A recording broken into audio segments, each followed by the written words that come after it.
Thank you very much indeed, Professor. You mentioned Brussels, amongst other things. One of the interesting things about the weather maps in Europe, when you look at on television, is that they cover every capital in Europe except Brussels. It's something that we empathise with from the days when American spaceships used to fly over Australia and then go through a vast expanse of ocean, and there was nothing there on the map. So we do have empathy there. We now have time for about 20 minutes of questions and answers according to the run sheet that I have in front of me. And I've asked, if you want to ask a question, could you please say who you are, and if you want to direct it towards someone in particular, but the panel is entitled to answer as they wish, whoever they are. So could we have some questions to begin with?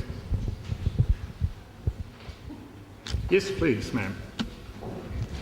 As a former professor of English in China for a few years after I retired from correspondence school in New Zealand, I have been very curious to know about language in the European Union, which you must spend a great deal of money on translation.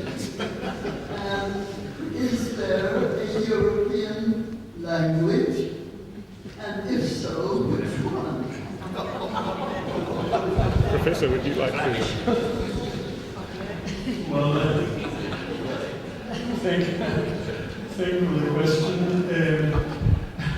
There are many languages in Europe, and well, translation is needed, of course, but this is creating jobs, so it has also a positive side. And on the other side, I think diversity is a value, a European value. Nobody wants to unify. We want only to harmonize, but not to unify. Neither languages nor traditions. In Spain there is a very curious situation because we have dinner at 9:30 in the evening. So this is creating problems for tourists and so on. But when in the 80s, when Spain was negotiating the accession to the European communities, I had a talk to students, and at the end there were questions. And one question was, when we are members of European communities, have we to take dinner at 7 o'clock? So the fear for unification is there, and I think we have to see diversity as a richness, and we have to improve the skills of learning several languages. Also because a language is transmitting a world view, a culture, and with the others language you are understanding the other's culture. And this is the point of departure of the European integration. The understanding, the dialogue, instead of the confrontation and the prejudice. Thank you. I fully agree with the professor. To answer your question, there are 24 official languages in the European Union. And I think these are very mixed. Talking of education, language education, I think in most of the European countries, you would have at least 2 foreign languages that are being offered in primary, and certainly 3 foreign languages that are being offered to learn in secondary school. And it all makes for a very good interaction at the university level. Thanks to the wonderful Erasmus program, which was introduced a few decades ago, we have a lot of students that would definitely put 1 more year into the university studies to study in the Netherlands, or to go to France, or to go to England or to Germany. So there's a very big interaction happening in European countries. Thank you very much. And the great party trick with 24 official languages and 28 member states is to work out why there are 24 languages in 28 states. A clue is, of course, at least 2 states speak German. And then you work out the rest. Stuart. EU Stuart, the mic. The EU is the foremost exponent of soft power in the world. I wonder if that will continue, and can you give any example in which soft power brought about the outcome that was desired? Who's volunteering to answer that question?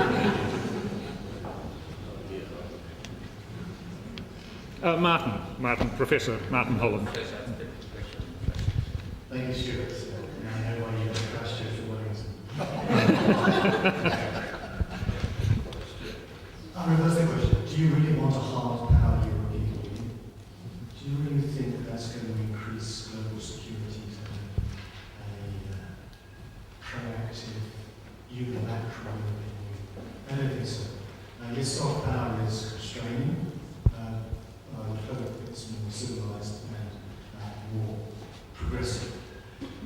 Impact of soft power is it's not just about the absence of military capacity. European Union soft power has been incredibly influential in setting regulations around the world on trade, setting context, promoting values, human rights. That is an important aspect of soft power. I'm not sure that military capacity is necessarily the thing we should be concerned about. With the ugly word subsidiarity in the EU, which means there are certain tasks that are quite legitimately still controlled at the national level. And I think hard power is where that might reside. The EU cooperates with its member states in that regard, doesn't wish to emulate them directly. Professor?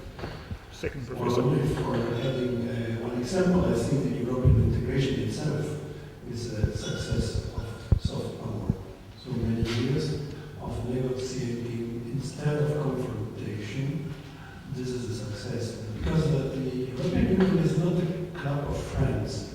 When people say we are friends, it's not true. We are partners. We are partners.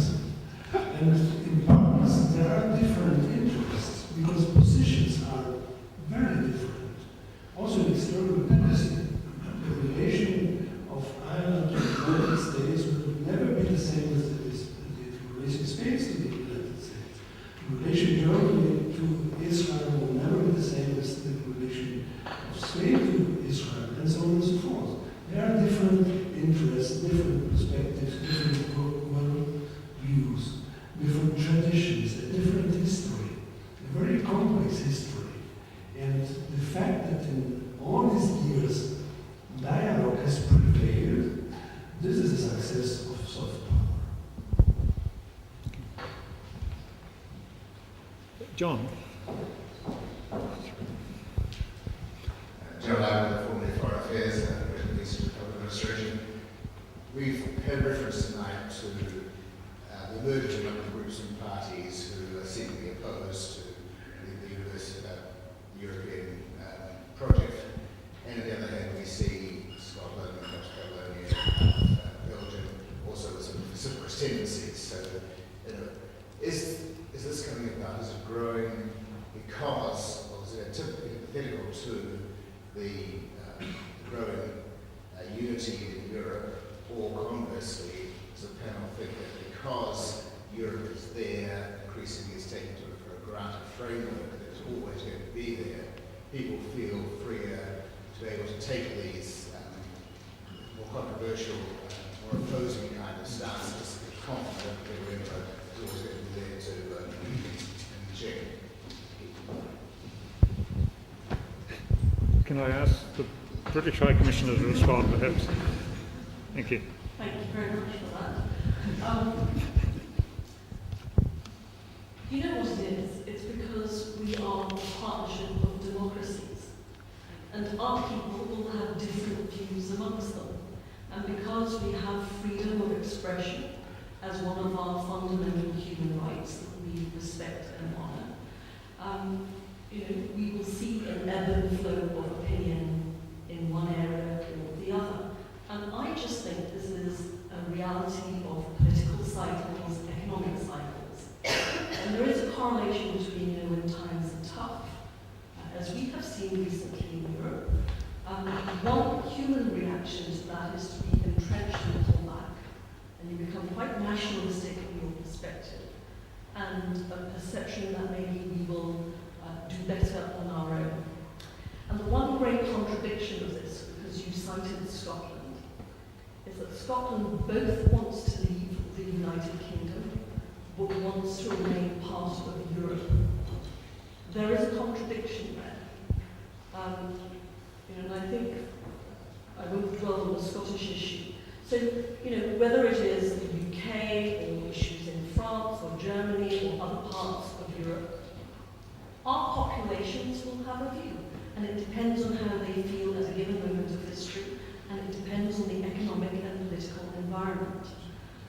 But I would suspect we will see events that are happening, particularly in Ukraine, will remind us all why union is important, because that is our strength as a group of nations who come together because of previous conflict and actually have done extremely well for the latter half of the 20th century, with relative peace and stability and growth and international success individually and collectively. And going back to the question on soft power, if we include aid as a means of delivery of soft power, often it is forgotten that actually the EU is the second largest donor in the Pacific. And we do it quietly, and we do projects that actually support the fundamental human rights of the people. So for example, in Samoa, the EU concentrates on the provision of fresh water. It's not flash, but every home has a tap and you get clean water. Every home can flush the toilet and have decent sanitary conditions. That is a value that touches on individual lives. So that's my proposition to you, that actually we get on with things because we are informed and influenced by the values at the forefront of our foreign policy. And Britain 2 years ago, there's a global league table every year of who's the top of the soft power. Of course, I'll make a plug for the UK. We were that year because of things like the Diamond Jubilee and the world watching events there, because of the Olympics. And if I look at my colleagues across and my fellow EU member states across Europe, there is so much that we do on the cultural offer: popular culture, classical culture, the languages that we have given to the world without sounding arrogant. But if you look at Spanish across Latin America, for example, Francophone in West Africa, of course the English language, these are very real soft power legacies that European countries have given. And the work that we do, whether it's the Goethe Institute or the Alliance Française, is about the quiet soft power work, about connecting people. It's about hearts and minds. It isn't about the point that Martin made about hard power. Tony Fraser. I've always been interested in the notion of European citizenship, or the European citizen. Of course, the traditional notion of citizenship being very much tied to the nation state, the identity, the rights and duties associated with their status. So I wondered, what were some of your thoughts on some of the key developments of the notion of a European citizen and European citizenship in recent years, and what you think might be some of the key developments in the future of the European citizen? Perhaps from this side? Thank you. It is a notion that it is the citizens of Europe, and it is an all-inclusive process. We do not need at this stage, or let's say the European citizens have not matured, have wished to have a unique European passport. What they want is to be, as also the title of the panel today says, united in diversity. It is to create an area of prosperity, an area where citizens can work, transfer the money, exchange their ideas, exchange students, get the best of deals, exchange also way of thinking of how we can tackle global issues such as climate change, energy security, proliferation of weapons of mass destruction, etc. So it is something that it is more of creating this common area of prosperity and sharing it to the world. I think that there is no yet any appetite for abolishing where Europe is at its best. And at its best, it's cultural diversity, it is languages, it is what every country, no matter how big or small it is, brings into the European integration.